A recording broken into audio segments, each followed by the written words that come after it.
오늘 주신 하나님의 말씀 히브리서 12장 1절과 2절 두 절을 다 같이 합독하시겠습니다. 시작. 이러므로 우리에게 구름같이 둘러싼 허다한 증인들이 있으니 모든 무거운 것과 얽매기 쉬운 죄를 벗어버리고 인내로서 우리 앞에 당한 경주를 하며 믿음의 주요 또 온전케 하시는 이인 예수를 바라보자. 그는 그 앞에 있는 기쁨을 위하여 십자가를 참으사 부끄러움을 개의치 아니하시더니 하나님 보좌 우편에 앉으셨느니라. 아멘. 하나님은 자비하시다. 두 번 신앙 고백하겠습니다. 시작. 하나님은 자비하시다. 하나님은 자비하시다. 하나님은 근본적으로 그의 마음에 불쌍히 여기는 마음, 측은하게 여기는 마음을 가지고 계십니다. 우리 인생이 참으로 고단하고 힘들다라고 말합니다. 그래서 인생을 다 살며 마지막 고백하는 말이 인생은 참 고단하다. 영면에 들어간다. 이제는 평안하게 쉼을 얻는다. 죽음을 눈앞에 두고서는 다들 그렇게 고백합니다. 이 세상의 모든 수고로움을 다 내려놓고 그리고 이제는 평안히 쉬소서. 그 말이 여러분 실감이 됩니까? 인생이 고단하고 힘이 들고 그래서 언젠가는 우리가 이 모든 수고로움을 다 내려놓고 쉴 때가 얼마나 정말 우리에게 행복한 것인가. 오늘 주일 장례식 설교하는 것 같습니다. 저는 조금 느껴요. 저는 그 말을 조금 느낍니다. 물론 저보다 이제 연세가 많으신 분들은 실감하고 또 피부적으로 와닿겠지만 또 젊은 친구들은 아직은 떠오르는 태양이기 때문에 아직은 느끼지 못할 수도 있겠지요.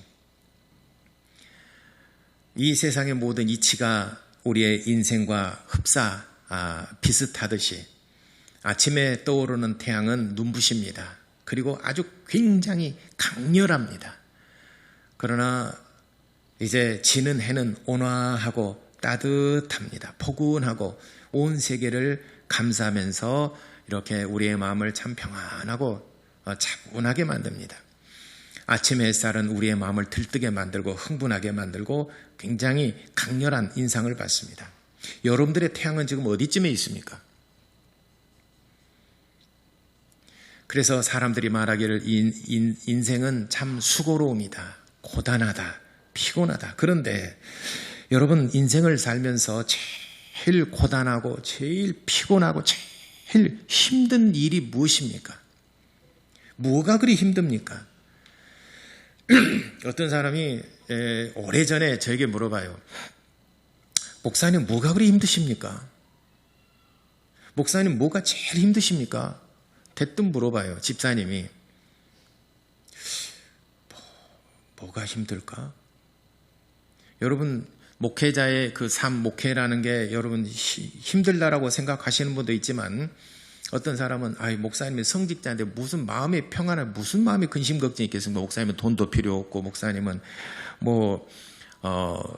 평안하게 이제 성직자인데 무슨 고통이 있겠습니까? 라고 표현을 하기도 하고 또 내 마음을 또 목사님 얼마나 참 목회가 힘드십니까? 라고 말하는데 대뜸 물어봐요.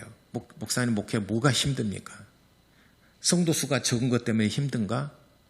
아니면 물질 때문에 힘든가? 아니면은 뭐 때문에 힘들지? 여러분은 무엇 때문에 힘듭니까? 그리고 무엇이 가장 힘듭니까?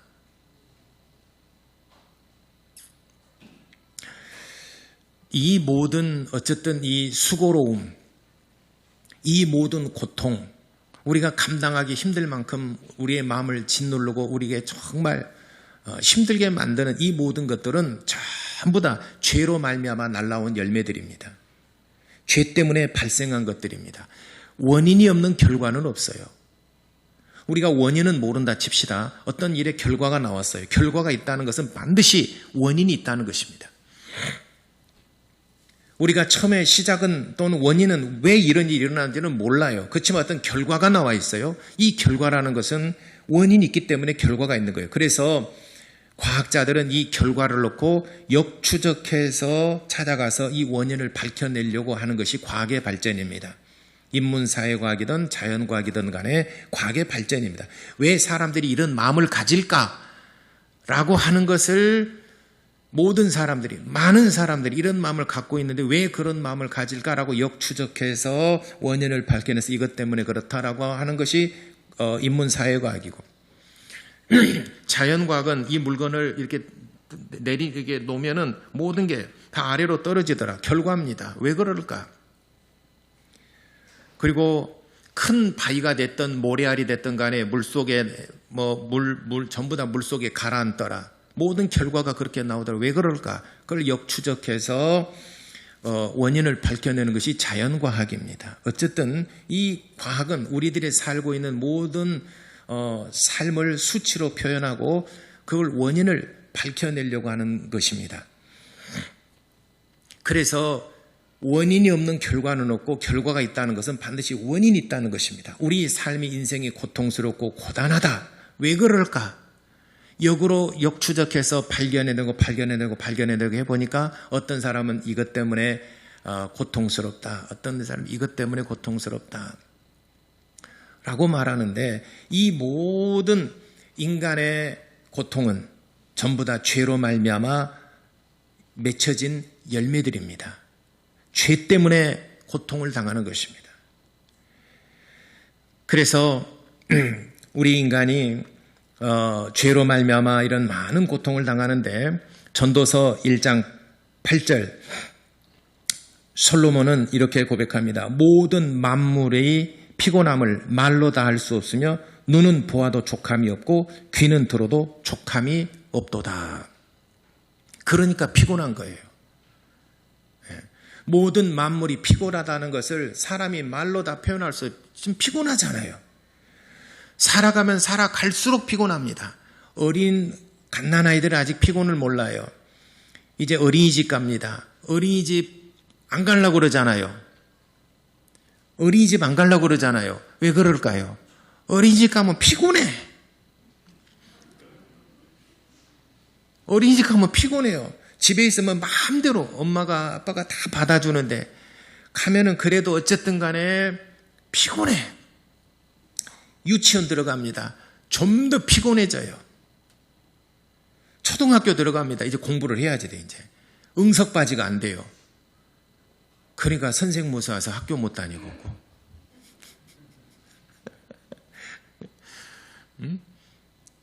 이제는 중학교 들어가 보세요.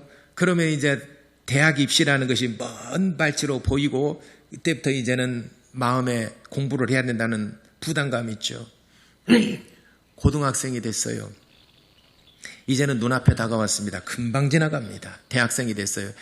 예전에는 먹고 대학생이라고 그랬는데 요즘에는 먹고 대학생이 아니에요. 요즘 대학생 중에서 제일 불행한 대학 학생이 2020학번이에요. 2020학번.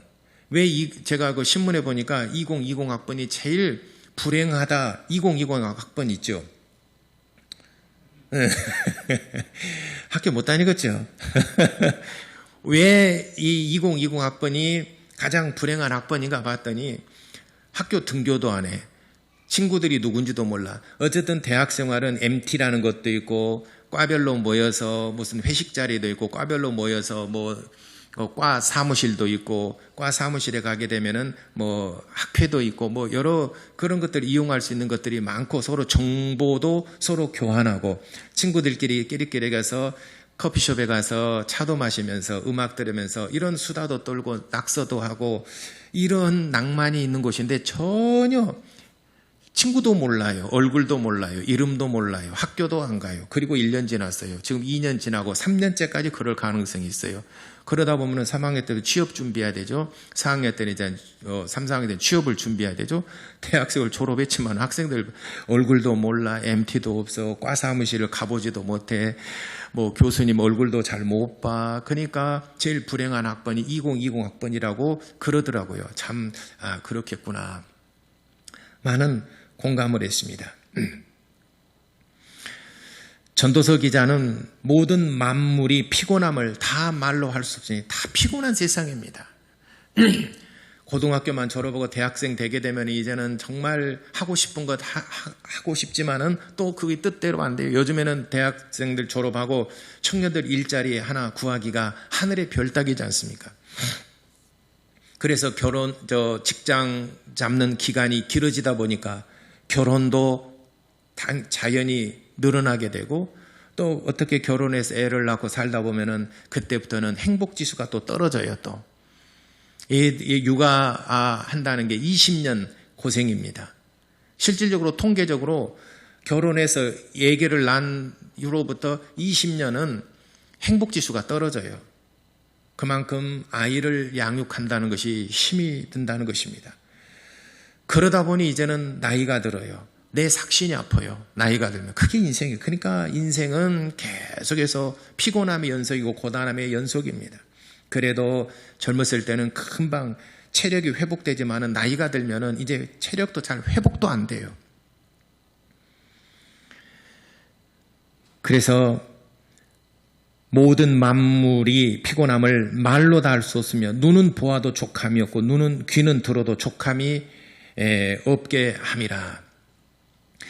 젊었을 때는 모든 것을 보고 듣고 만지고 하는 것이 다 새롭습니다. 새로운 여행지를 가더라도 새롭고 음식을 먹어도 새롭고 그러니까 젊은 친구들에게 뭘 사주면은요. 와 정말 맛있다. 이런 게 있었어? 야 정말 맛있다. 처음 먹어보니까 처음 가보는 곳이니까 처음 보았던 것이니까 다 생소하고 전부 다 신비롭고 그러니까 다들 싱그럽고 다 좋아요. 근데 나이가 들어가면 들어갈수록 맛있는 것을 먹어봤어요. 아이고 비싸게만 했지 이거는 내가 한 것이 더 맛있겠다. 그렇잖아요. 누구 얘기인 줄 아십니까? 우리 부모님 얘기예요. 비싸게만 하고 그리고 꼭 가격을 물어봐요. 이거 얼마 돼? 얼마다 그러면은 내가 그래서 비싼 거 다 다운해서 얘기합니다. 우리 장모님 듣고 계신다. 가격을 다운해요. 기절할까 봐서 놀랄까 봐서. 아이고 맛도 없더라. 내가 해준 것이 더 훨씬 맛있더라. 여러분 그러지 마시고 맛있게 먹었으면 참 맛있게 먹었다. 고맙다. 이 얘기하면 되잖아요. 어버이날. 제가 오늘 얘기한 것도 부모 간에 뭐 갈등도 있을 수도 있고 어쨌든 가정이 화목해야 되잖아요. 제가 지난주에 설교도 말했지만은 가정이 화목해야 되고 교회가 행복해야 교회 생활이 행복해야 여러분들이 축복의 통로를 열어놓고 복을 받는 것입니다. 우리의 축복의 통로는 알았어요. 근데 가로막고 있는 것이 뭐냐? 바로 죄 때문에 그런 것입니다. 가정, 교회. 우리에게 제일 고통스러운 것은 마음의 쉼을 얻지 못한다는 것입니다. 수고하고 무거운 짐진 자들아 다 내게로 오라. 내가 너를 쉬게 하리라. 나는 온유하고 겸손하니 너의 모든 수고로움을 내게 다 내려놓고 내 멍에를 메고 나를 따르고 나를 배우라. 그러면 네가 쉼을 얻으리라. 인간이 아무리 고단하고 피곤한다 하더라도 쉼을 얻을 수 있다는 것처럼 행복한 건 없는 것입니다. 저는 하루 일과 중에서 제일 행복한 시간이 잠자리 누울 때예요. 허리가 침대에 쑥 가라앉으면서 이불이 나를 이렇게 따뜻하게 덮어줄 때 이때가 제일 행복한 시간인 것 같아요.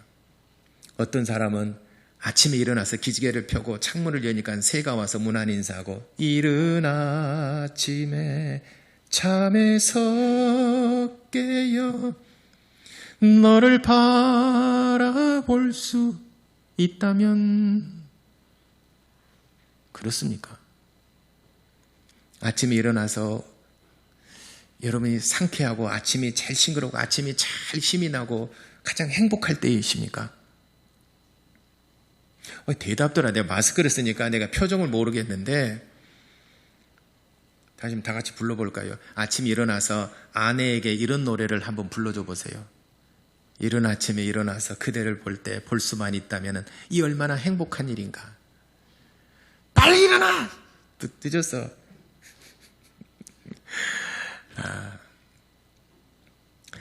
쉼을 얻는다는 게 우리 인간의 참 행복입니다. 육체적인 쉼, 내 마음의 쉼. 제일 고통스러운 것은 내 육체가 쉬지 못하는 것과 내 마음의 쉼을 얻지 못한다는 것. 그게 제일 불행하고 고통스럽고 힘든 것입니다. 지옥이라는 것이 왜 고통스럽느냐? 쉼이 없는 것이 지옥입니다. 귀신이 왜 고통스러워하는가? 사람 몸속에 들어오기도 하고 활약하는데 왜 고통스러워요? 쉼을 얻지 못한다는 겁니다.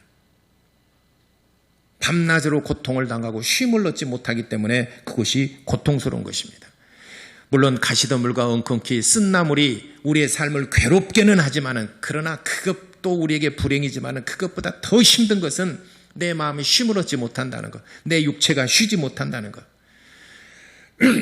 주기철 목사님의 그 간증과 또 그 영화를 통해서도, 또 주광조 장로님의 그 아드님이시죠, 그 간증을 통해서도 우리가 들을 수 있었던 것은, 우리가 보면은 주기철 목사님은 철인이고 아주 강인하고 그런 것 같지만은 주광조 장로님의 아드님의 그 간증을 들어보면은 아버지는 정말 연약한 분이시다는 거예요. 감옥에 끌려갈 때 무섭고 두려워서 어머니에게, 어머니 나를 위해서 기도 좀 많이 해주세요. 나로 하여금 그 고문을 견뎌낼 수 있도록 기도 좀 많이 해주세요. 두렵고 무섭습니다. 어머니에게 그 고백을 했다는 거예요. 기도를 요청했다는 거예요. 강철 철인이 아닙니다. 정말 마음이 여리신 분이고, 감옥의 고통, 감옥에서 가혹한 행위 중에 제일 힘들었던 게 잠을 재우지 아니하고 고문하는 거. 그게 제일 힘들었다라고 그럽니다. 잠을 재우지 않는 거. 형사들이 번갈아 가면서 잠을 재우지 아니하고 계속 고문하는 거. 그게 제일 힘들었다라고 말합니다. 그러니까 인간은 쉬지 못한다는 것이 얼마나 고통스러운지 모릅니다. 물론 우리 모든 질병이랄지 광야와 같은 이런 정말 환경, 가시덤불과 엉겅퀴로 말미암아 쓴 뿌리가 우리 인생을 괴롭게 하는, 정말 괴롭죠. 이런 것들도 정말 우리 인간이 견디기 힘든 괴로움이지만은 그 중에서 제일 힘든 것은 내 마음이 쉼을 얻지 못한다는 것, 우리의 일상이 쉼을 얻지 못한다는, 이게 제일 고통스러운 것입니다. 여러분도 다 그런 경험, 그런 고난을 한 번쯤은 겪어보셨지 않습니까? 물질로 인해서 마음의 쉼을 얻지 못하고, 어떤 것 때문에, 사건 때문에 마음의 쉼을 얻지 못하고 계속 고통이지 않습니까? 그런데 기쁜 소식이 있습니다. 하나님께서 우리 그 사정과 형편, 우리의 심령을 꿰뚫어 보시고 우리가 무엇 때문에 고통당한다는 것을 하나님이 아셨다는 거예요. 그래서 그의 품 안에서 독생하신 하나밖에 없는 아들을 세상에 내어주셨는데, 이는 그가 죽으실 줄 아시면서 내어드린 겁니다. 저들이 죽일 줄 알면서도 내어준 거예요. 그래서 요한이 그를 알아봤습니다. 보라, 세상 죄를 지고 가는 하나님의 어린 양이로다. 세상 죄를 지고 가는 하나님의 어린 양은 죽어야 된다는 것입니다. 그래서 예수께서는 이 땅에 죽으시려고 오셨어요. 우리 모든 인간들은 살기 위해서 태어나잖아요. 살려고 발버둥 치잖아요. 그러나 예수님께서는 죽으시려고 이 땅에 오셨어요. 목적이 달라요. 우리는 살기 위해서 아등바등하죠. 그러나 예수께서는 이 땅에 죽으시려고 오셨어요. 그가 죽으시되 우리의 모든 죄를 다 짊어지시고 십자가를 향해, 죽음을 향해서 걸어가실 때도 한마디도 하지 않으셨어요. 그러니까는 빌라도가 이상하게 생각해요. 다른 사람들은 사형을 받을 때 다 자기를 항변하고 억울함을 호소하고 그러는데, 내가 보니 이 사람 아무런 죄도 없는데 저 사람들이 누명을 씌워서 그를 죽이려고 하는데 아무 말 하지 않는 것을 이상하게 여겼습니다.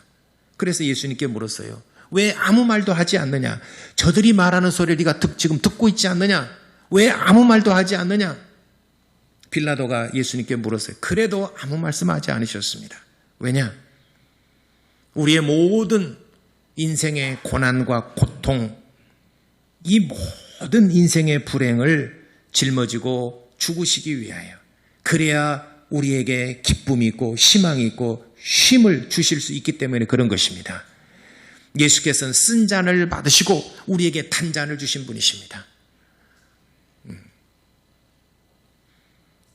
예수님께서는 쓴 잔을 마시고, 죽음이라고 하는 고통의 쓴 잔을 마시고 우리에게는 단 잔을 주셨어요. 그래서 누구든지 예수 그리스도로 말미암아 단 잔을 마시고 기쁨이 회복되고 쓴물이 단물로 변하고 물이 포도주로 변하는 놀라운 은혜와 하나님의 놀라운 하나님의 용서의 체험을 얻을 수 있게 되기를 예수 이름으로 축원합니다. 이것이 우리의 정말 행복이라. 그러니까 하나님께서는 예수 그리스도로 말미암아 우리의 모든 죄를 다 용서해 주시니까 죄로 말미암아 맺혔던 그 열매들이 다 시들어버려요. 뿌리를 잘라버리면 열매들이 다 시들어버리지 않습니까? 죄의 뿌리, 죄의 근원을 예수께서 십자가상에 못 박아버렸습니다. 그러니까 죄로 말미암아 나타나는 모든 열매들이 다 시들시들해지고 성령으로 말미암아 의와 희락과 평강의 열매들이 우리의 심령 안에 맺혀지기 시작하더라는 것입니다. 그래서 참으로 하나님께서는 예수 그리스도로 말미암아 우리의 죄를 용서하셨기 때문에 의와 평강의 열매를 맺게 하시고 우리에게는 정말 소망과 꿈을 주셨다는 것을 여러분들이 감사하시기를 바랍니다. 시편 기자는 그래서 103편 12절, 여기는 주보에 잘못 나왔어요. 시편 103편 12절에 동이 서에서 먼 것 같이 우리의 죄과를 멀리 옮기셨으며 그랬습니다. 동이 서에서 먼 것과 같이 우리의 죄를 멀리 옮기셨고, 이사야서 1장 18절에 우리의 죄가 주홍 같을지라도 눈과 같이 휘어질 것이고 진홍같이 붉을지라도 양털같이 되리라, 이렇게 이사야 선지자를 통해서 말씀하셨습니다.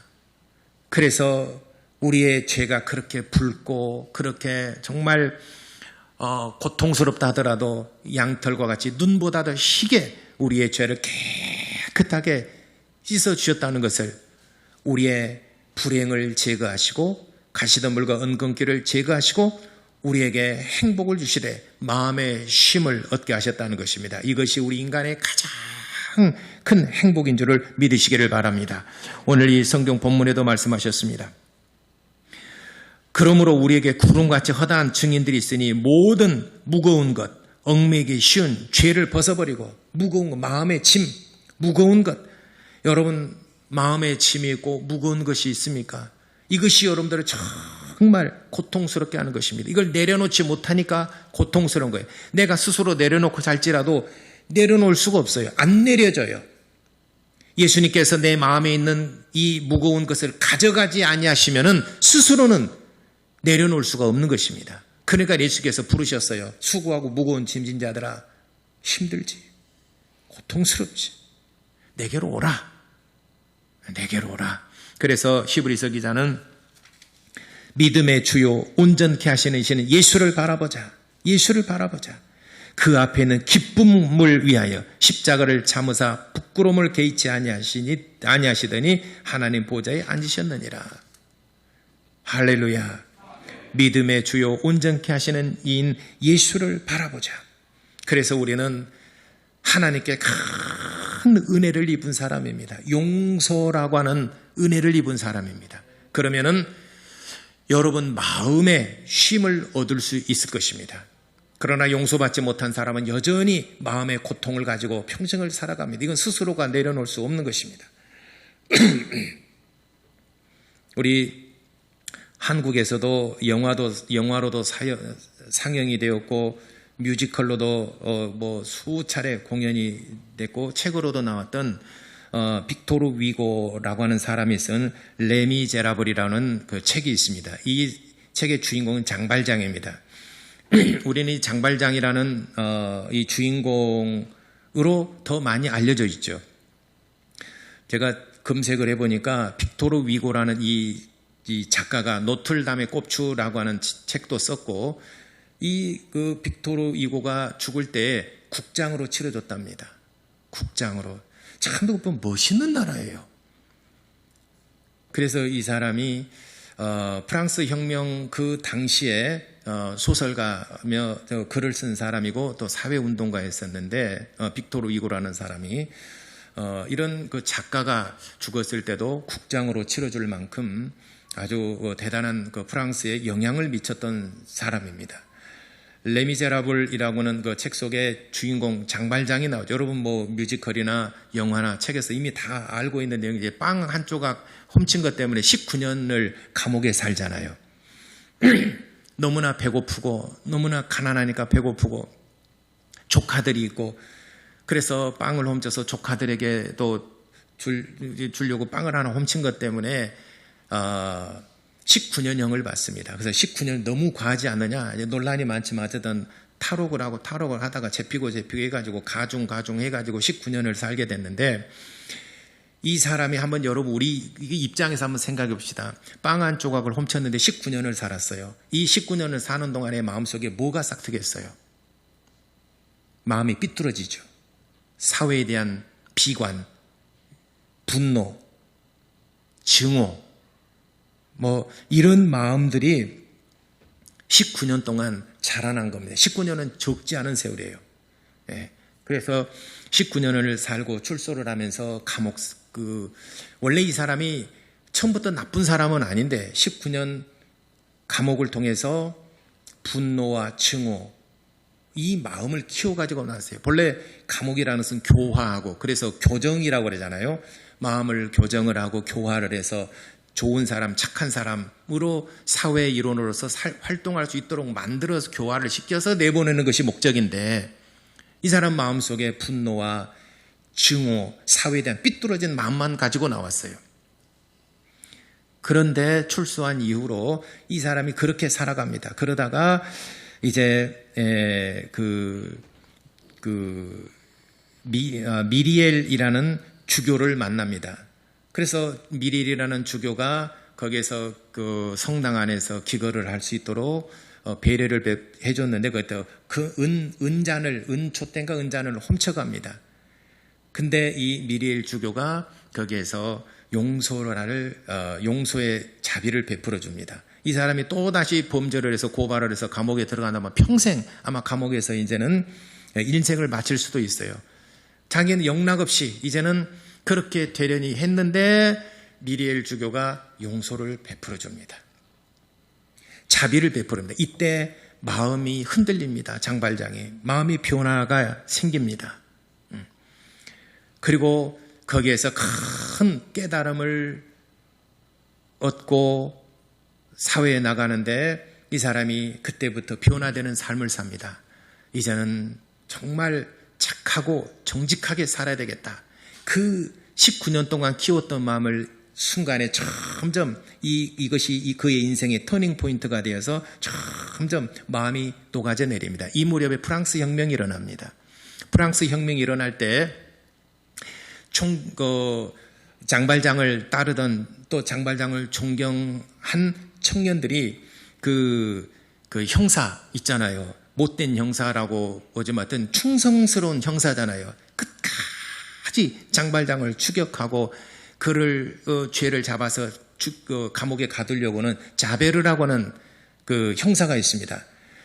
그러니까 자베르라는 형사는 장발장이 계속 뒤를 추격을 합니다. 따라다닙니다. 아주 그림자처럼 따라갑니다. 죄를 지은 현장에 항상 자베르라고 하는 그 형사가 나타납니다. 그러니까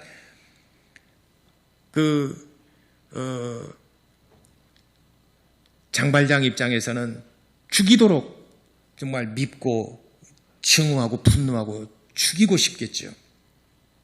우리나라 독립군들을 집요하게 쫓아다니는 일본 형사들이 있지 않습니까? 그러면 아주 죽이고 싶죠.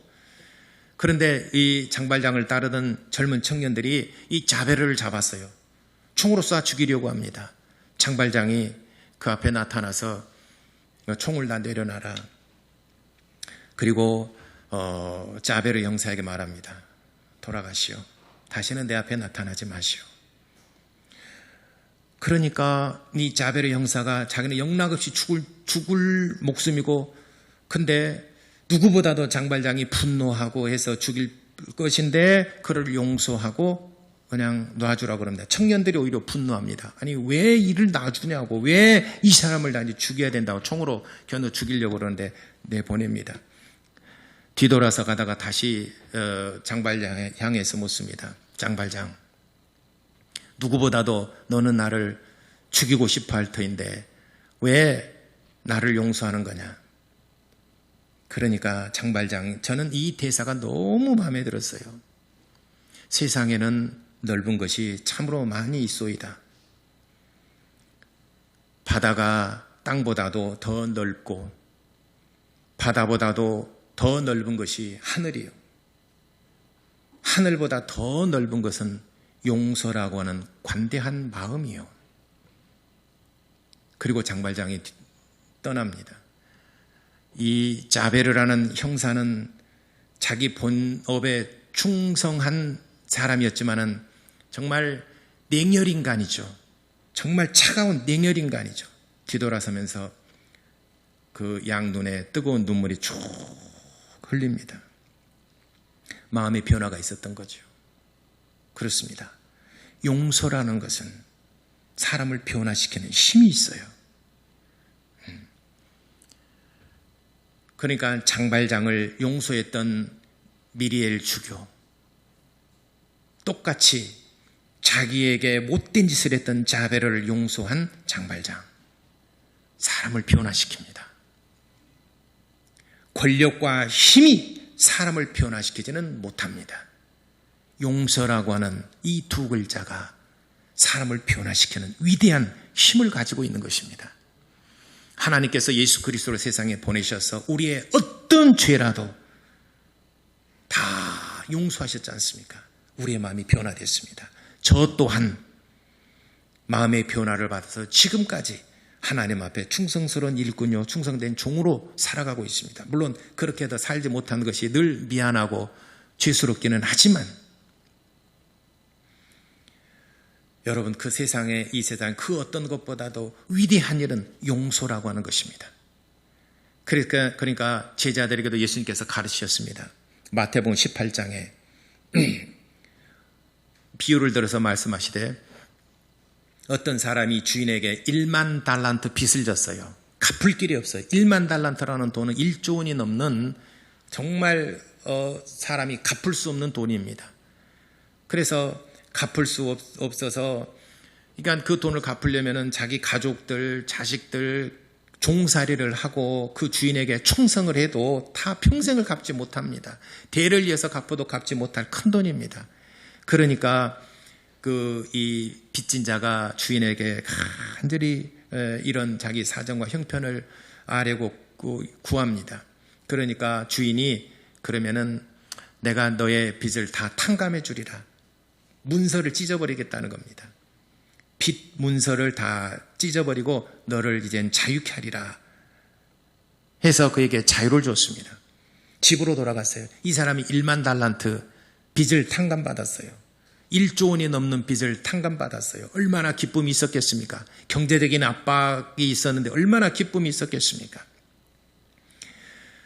그런데 집에 가서 보니까 자기에게 100데나리온 빚진 자를 잡아다가 감옥에 가두고 그의 자식들도 가둬버렸습니다. 이것을 부당하게 생각한 동료들이 가만히 이렇게 보니까 이게 해도 너무하거든요.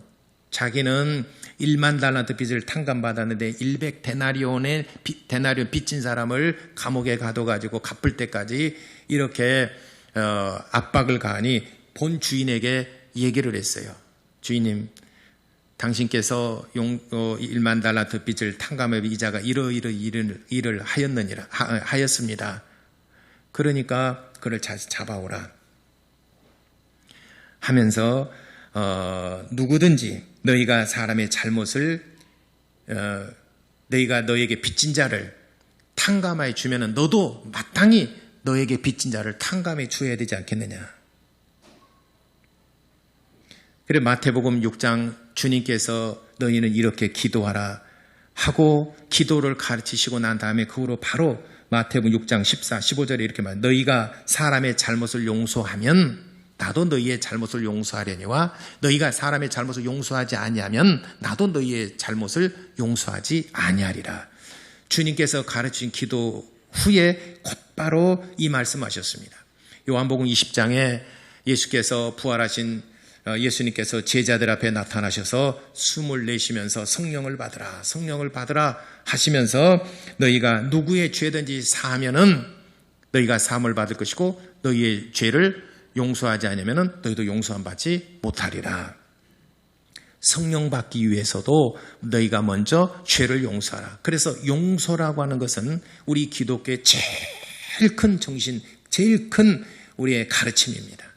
용서하시기 위해서 하나님의 아들 예수께서 이 땅에 오셨지 않습니까?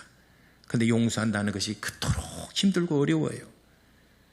용서받기는 쉬워도 용서한다는 건 참 어렵지 않습니까? 그러니까 1만 달란트와 100데나리의 빚진 자의 비유를 들어서 말씀했지 않습니까? 그래 우리 인간이 그래요. 못됐죠. 그러나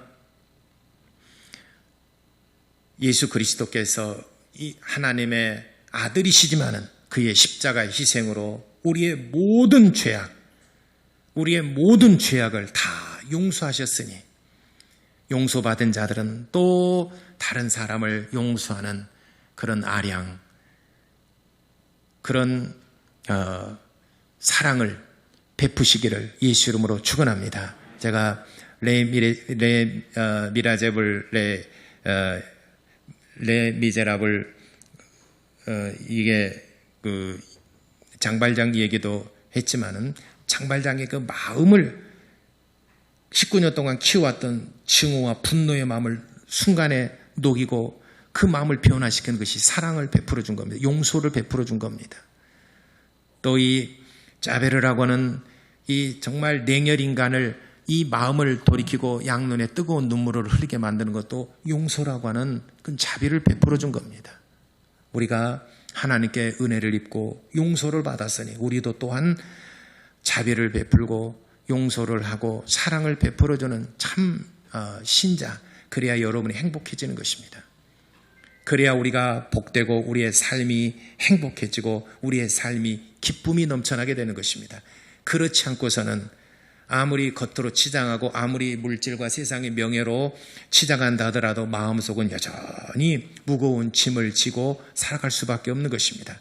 여러분 심령이 참으로 행복하고 여러분 심령의 모든 짐을 내려놓고 정말 행복하고 복된 삶을 사시려거든 용서받고 용서하는 그런 사랑을 베푸시기를 예수 이름으로 축원합니다. 다 같이 기도하시겠습니다.